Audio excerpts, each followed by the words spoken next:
Before we've even fully recovered from Winterfest, a massive Chapter 7 update is hitting Fortnite, and I guarantee you're going to love it. Snowy greetings, loopers! Your dedicated host is here as always. The New Year's event and update are dropping really soon, so today's episode promises to be genuinely festive. We're diving into everything, from new skins, map changes, and new mechanics, all the way to your favorite creator code, which you should totally go enter in your item shop right now. We'll start, as is tradition, with the map changes, which, this time around, are slim pickings. On one hand, that's understandable. It's the first big update on a new map after all. Half of Golden Coast is now covered in snow, so if you're tired of beach parties and deserts, you should head up to the northern part of the map. There, you'll find the brand new ski resort location, which is probably one of the most atmospheric spots we've gotten in years. It's got a mountain hotel, some sick slopes, Christmas decorations, presents, and more. Now every Golden Coast resident can practice their snow sport skills. I think this location is going to be a favorite landing spot for a lot of loopers this winter. For me, it brings back warm nostalgia from a trip to Aspen. Throughout the resort, you can find small Christmas trees, and you're guaranteed to find one or even two chests underneath them. Plus, all the bushes have been decorated with festive holiday lights. As for changed locations, the one that turned out most atmospheric, in my opinion, is definitely Wonkyland. It was already a favorite spot for many loopers this chapter, but just look at how it's transformed with the snow. A true winter festival is in full swing. I highly recommend visiting the revamped park and grabbing a couple of hot cocoa mugs. And for those who prefer the cozy comfort of a fireplace at home, you should check out another location in the winter section of the island where the iconic Nutcracker House has appeared. Its interiors haven't changed since Chapter 2. The only difference is that now there are a lot of Easter eggs and Harry Potter-themed decorations, which is absolutely amazing. This is an absolute must-visit to grab a pint of butterbeer and chill with friends near the cozy fire. And Epic definitely deserves a thumbs up for that. So don't just sit there, toss a like on the video for the atmosphere. That pretty much wraps up the list of map changes. But of course, no looter will go without gifts this year, because the Winterfest cabin is back, and the atmosphere inside is absolutely incredible. If you peek in, you might hear the famous music from Harry Potter. You can open one gift every day throughout Winterfest. But remember, the event only runs until January 8th, so be sure to grab your presents in time. Now, we'll smoothly transition to the new features in this update. Epic just keeps delighting us with new mechanics that make the gameplay significantly more interesting. The star of this update is without a doubt the legendary DeLorean. Naturally, it has a large health pool and can hit 88 miles per hour. After that jump through time, which comes with a super cool animation, don't worry, the car and you become invulnerable to other players. Once you return to the island from your time travel trip, there will be a chest on the car guaranteed to contain a mythic weapon. It's a very atmospheric ride, so I definitely recommend it. But overall, this year's Winterfest feels a little weird, and data miners confirm it. Epic cut about half the content. You might be wondering why. I don't have the answer to that, but what I can tell you is there's no special Warner Bros. Mode and no Frozen collaboration. Sources say an Elsa skin and Olaf as a new sidekick were supposed to appear in Fortnite. However, the developers either cancelled or postponed the partnership. Well, at least the Winterfest cabin is back, so we'll take that win. The whole situation is pretty strange in my opinion, with no trailer and no big announcements. But let's hope the upcoming event closer to Christmas and New Year cheers us all up, and we get an in-game concert featuring Sabrina Carpenter and Hatsune Miku. And how could I forget about the new skins? This time, Epic dropped an absolute avalanche of content on us. But forget the skins for a second, you have to check out these new sidekicks. My favorite, the one I'm definitely picking up without a second thought, is this adorable kitsune. By the way, you've probably heard that when you buy something in the store, it's best to use my creator code. So overall, it's a bit too early to give this Winterfest a rating, but let me just say, one of my all-time favorite festivals was the 2018.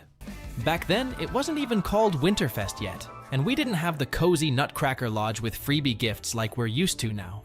It was more of an experiment Epic wanted to try out, especially since every live service game at the time was hopping on the holiday event hype train. Donald Mustard and the crew didn't want to miss out, and with everyone on holidays break, they needed something to keep the community entertained.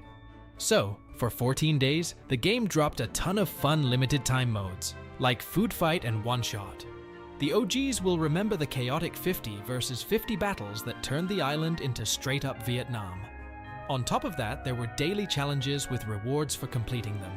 If you were playing back in Chapter 1, Season 7, you'll probably remember everyone spamming the Take the Elf emote. It was a clear nod to the iconic Take the L. The holiday experiment was a hit, but let's be real. Epic wouldn't be epic without messing something up. That year, they botched the dates, so the 14 days of Fortnite ended earlier than planned. When players realized they'd been scammed, Epic's community team apologized and extended the challenges for another week. Despite the hiccups, it was clear the holiday event would return the following year.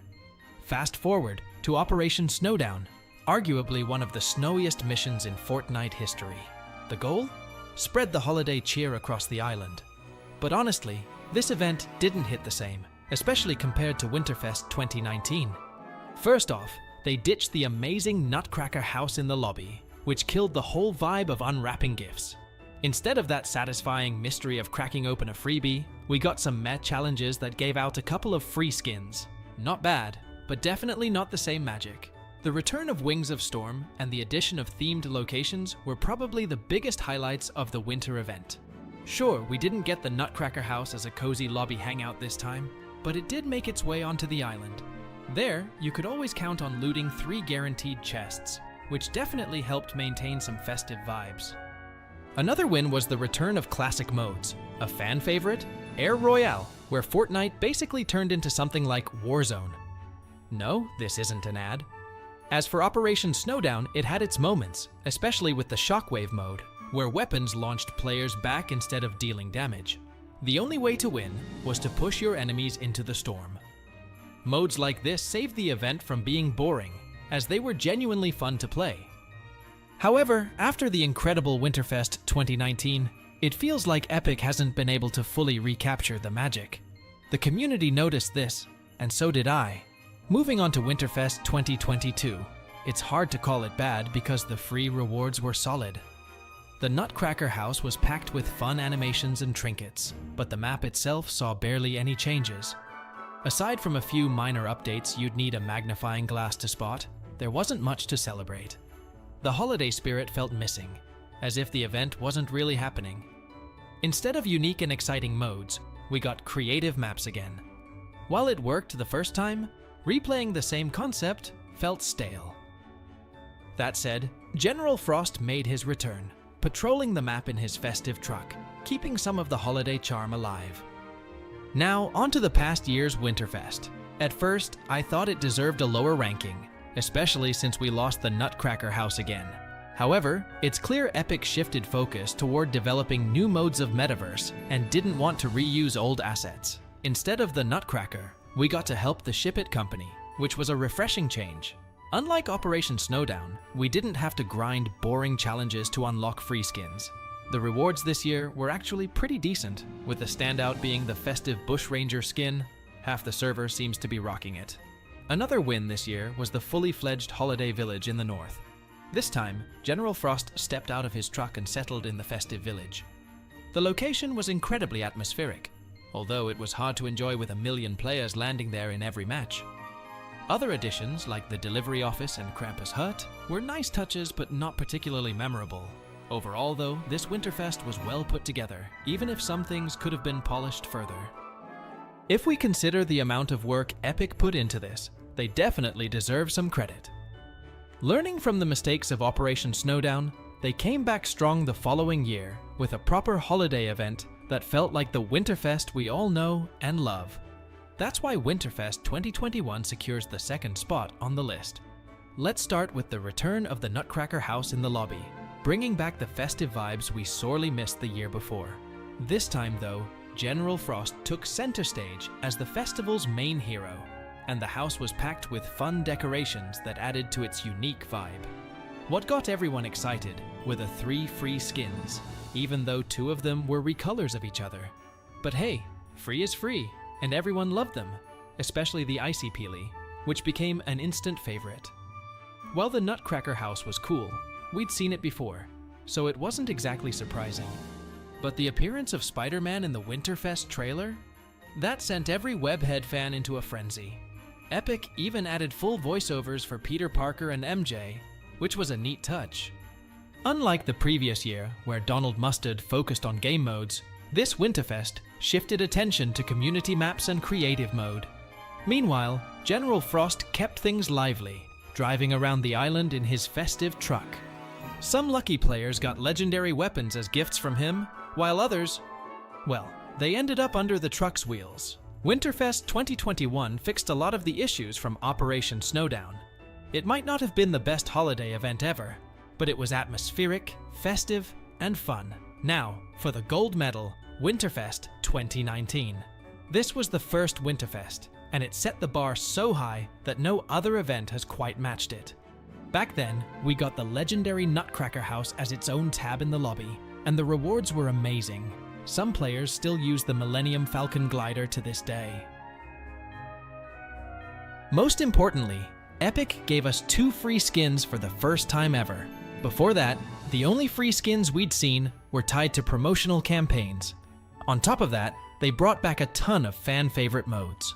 Personally, I'll never forget the hype around the return of the John Wick mode, where you could unlock an incredible black umbrella.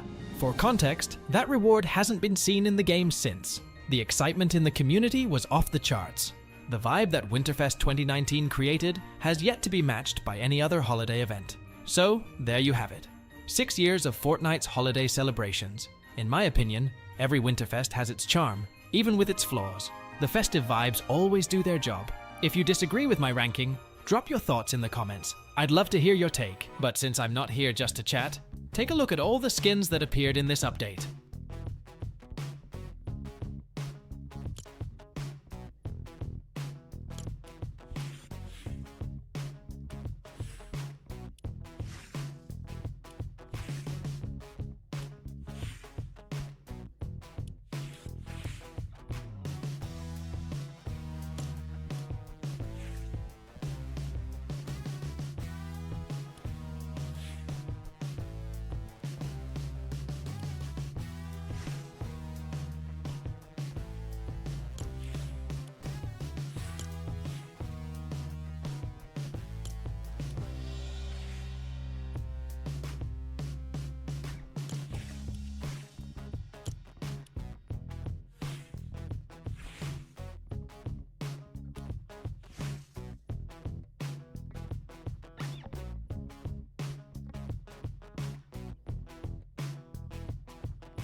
Big holiday shout out to everyone who watched this video to the end and hit that like button. This has been Punk. Have an absolutely amazing holidays time. Take care.